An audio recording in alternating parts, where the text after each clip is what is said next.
Goodness gracious, good football team that we played. However, we left a ton out there. Goodness gracious. I think you can really look at that football game in two. The first long run by the quarterback, and to bank off of that, I think our tackling all night defensively it could be better. Okay, we had some missed tackles. We had some missed tackles on a long run against the quarterback, and then we had some missed tackles there late in the fourth quarter on their running back that led to pretty explosive plays. The second thing that I'm really disappointed with is we had a chance to go ahead in that game. We're first and goal from the 7. We go down there, we throw a pick 6, and anyways that transitions into them scoring a touchdown. What I was proud of though is our group came back out the second play of the next series, and we were able to to get an explosive play with Zorian Stanton down the sideline for a touchdown. And Western Colorado did a good job in the fourth quarter, especially late, of milking the clock and getting time down to where we couldn't really mount a comeback. Overall, that's a good football team. However, I am disappointed a little bit because I think we left a lot out there, and we had chances to win that game, and against a top 15 opponent. I really felt we had an opportunity to win that game, and we just didn't get it done. A lot of positives from that game. I thought, for the most part, defensively they moved the ball on us. However, I think defensively they gave us an opportunity to win. They created the 2 turnovers, the big interception by Cam Manahan there that got us down to the 30-yard line, and then we ended up missing a field goal. That's another thing too. We left our field goal kicker. We missed 2 field goals out there. That's 6 points right there. So too many mistakes. Can't beat a good team in Western Colorado like that. However, I do believe there's a lot of positives from that game. However, we just didn't get it done. Too many mistakes. So. One thing I wanted to ask is shutting down the quarterback run. What is something that you're telling your guys this week? Shutting down the quarterback run? Yeah, from them. You talking about Western Colorado? Yeah. Shutting down our quarterback run? No, you got them just running. He's just taking. Oh, you're talking about Central Washington's quarterback running the ball. Yeah, good runner. They've done a nice job. When I first got in the league, last year they were still, they had a big, tall, rangy quarterback that threw the ball around. However, the game that we played them up in Central Washington last year, they transitioned to their quarterback currently, and he is a good quarterback runner. He's been doing good things with his feet. If you look at their last game, I believe they only threw the ball 17 times. He's a big part of it. Their running backs are good. This is probably the best coached offensive line that we'll see all year long. And you're right, the quarterback run will have to get that shut down. If you look at them, I think with them, stopping the run will be critical for us, and he's a big part of that. It's a great question. You mentioned Zorian having a big game there. Has he and Sean's chemistry starting to grow as they've had more time together? Sure. There is some good chemistry there. Another thing too, Zorian. We always knew that Zorian had the big play capability, and he's really expressed that those last two games. And I think that comes with a little bit of time. Working with that in regards to the timing. Their chemistry's gotten a lot better, and we need to continue that. They've done a good job, and it's benefited our offense. Back into LSU play, right? With Central Washington, playing schools like Mines and Western Colorado kind of prepare you for this start in LSU? 100%. I don't know that anybody in the nation has started out with a schedule quite like ours. You know what I'm saying? Which is awesome. And yes, absolutely. It's you go in there, you play Mines, you play Western Colorado, both top 10 teams, top 15 teams. Going into Lone Star Conference, it's not easy in this Western. The road doesn't get any easier, right? Because I don't even know what they're ranked currently. 13th. Yeah. All right, so it's it's not like we hadn't seen good opponents, and going in playing those 2 games definitely will help us leading into this game. Kind of building on. Can you talk a little bit about? Go ahead. Can you talk a little bit about what kind of happened on the interception deep in territory? Yeah, we just we came in there and ran 2 outside receivers inside. Their outside linebacker did a good job of kind of sliding in with our inside receiver and then bouncing back out late. If you look at what Sean saw that the outside backer kind of go inside, so we thought he had an easy throw. We were a little complacent on the throw. However, the kid did a good job of getting back inside and getting back out, and I don't think Sean ever saw him, to be honest with you. With your 3rd straight top 15 opponent and how well you guys played against Western Colorado, what's the confidence level like as you guys? Yeah, I mean, it's anytime you go 1-2 starting the season, I mean it's always tough, right? However, you've got to look at that a little bit. And that's what we express to our guys.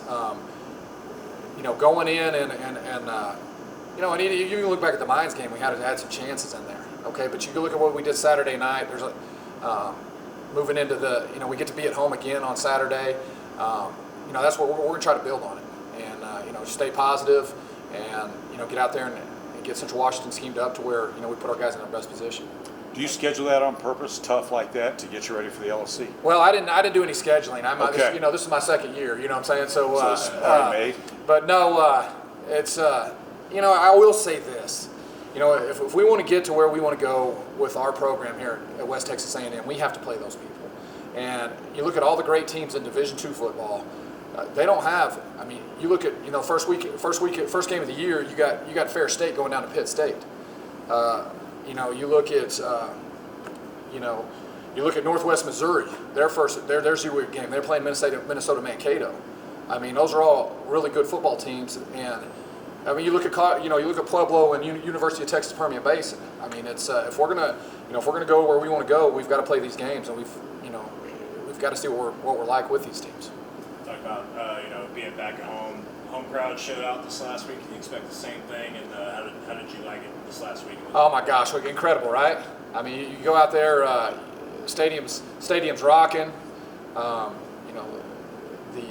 jumbotron, all the tailgate was unbelievable. The buff walk, it doesn't get any better. Great, one of the better Division II atmospheres in college football. You mentioned this offensive line being so well coached. Is it going to be tough to confuse them? Is it going to challenge? Are you talking about Western Colorado? Yeah. First of all, I don't know how well they're I'm just kidding. Well, no. I'm talking about. You know who the O-line? Oh, you're talking about. I'm sorry. You're talking about Central Washington. Yeah, they're really well coached. I mean, they're just a solid unit, and they were young last year. They got another year in the system, and offensively they do a good job with those guys, and they're just a good complete unit. I mean, they're all big, they're all strong, they're all fast, and they don't bust. And so, you have to scheme them up and, try to get our guys in some situations that does create a little confusion. What do you feel like you guys are doing really well right now? Well, I think we're starting to get going offensively. Come in with a new quarterback, we come in with a new set of skill players. If you look at the way our offensive line played too on Saturday night, that was probably one of our better complete games that we put together as an offensive line. We just got to continue here. I mean, we got to build. We got to continue to generate more offense, and I think we're starting to do that a little bit. Zorian's a big piece of that. Yeah, I wanted to ask a little bit more about him. Had 6 receptions for 150 yards this weekend. How has he really progressed from the start of the season to now? Well, just the timing instance that brought up with Sean. I mean, those two are starting to get on the same page. Another area where Zorian was good, he also had a big kickoff return. Kind of put us over there in the corner, picked it up, and ran. So he's done a good job of getting in. He's new, he's still learning the system, and then the timing with the quarterback is, I believe that's his best. That's where he's improved the most. You spoke about your line, and it seemed like in pass protection it was very good. Uh-huh. But both defensively and offensively, it seemed like your lines were kind of getting beat at the line. Yeah, that's the thing too. Especially later in the game, I thought our defense was on the field too long. Our defensive front got wore down. Another thing too, what they do defensively as it pertains to what we're trying to do offense, they move around a lot. They were loading the box. I mean, they're forcing us to throw. Once again, you look at in the fourth quarter, we just got wore down. We got offensively, we got to keep that defense off the field. And talk a little bit about Sean John. It seemed like he was more confident back there. I mean, he let fly on a really nice long pass. right? Let's talk a little bit about his progression as a passer. Well, it's coming along. I mean, it's good. And, you know, it also goes back to the time that he works with those receivers and you know, and him being in our system. And a lot of, you know, Sean's a junior, redshirt junior. A lot of people don't know about him. This is actually only his, you know, going on his 4th game ever starting. You know, so this is really his only 4th game to ever be a starting quarterback. So he'll just continue to get better. And, you know, one thing I really like about Sean is, you know, sure enough, he throws that pick 6. I mean, he could have hung his head. He could have went over there and pouted. He comes back the next series and throws a strike down the sideline and gets us right back in the game. And so I think, you know, if we can eliminate the one interception, I believe that, you know, I mean, he's continuing to get better and better. What would you like to see out of the team on Saturday? You know, I think that the fronts are big. I mean, the offensive, defensive front, as it pertains to these guys, you know, there's a reason why they were a quarterfinal team last year, because they have really good fronts. And so for us to be able to go in there and match their front and their physicalness, you know, another key part of that is they have the defense player of the year, Tanner Volk, you know, coming back. He's a free safety linebacker hybrid guy. I mean, we've got to be able to control the front to where we can run the ball and then put us in good situations to throw the ball. Talk about what you can take from this game. You had a quarterback that was elusive.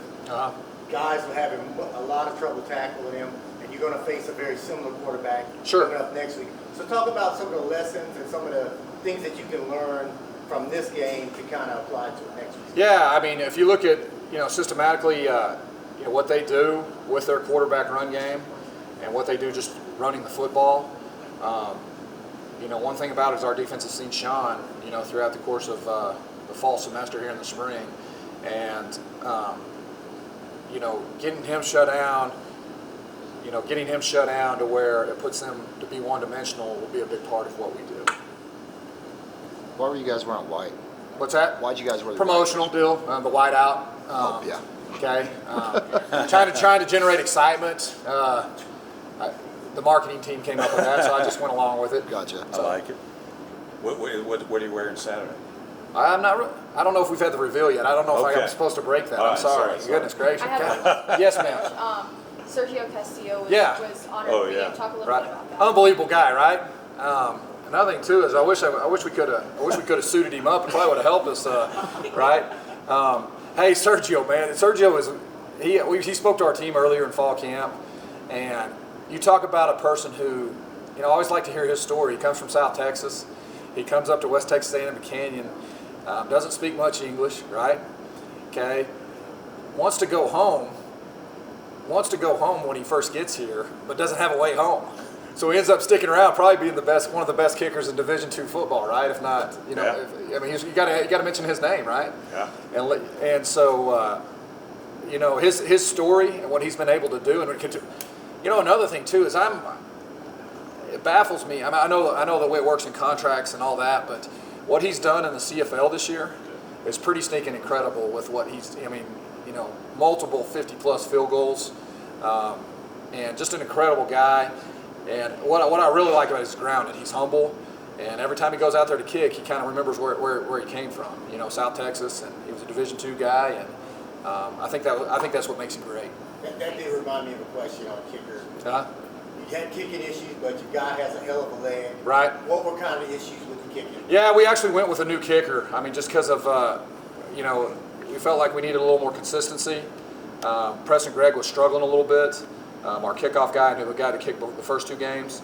You know, we're trying somebody else new. Now we'll go back into competition mode this week, and we'll see who kicks on.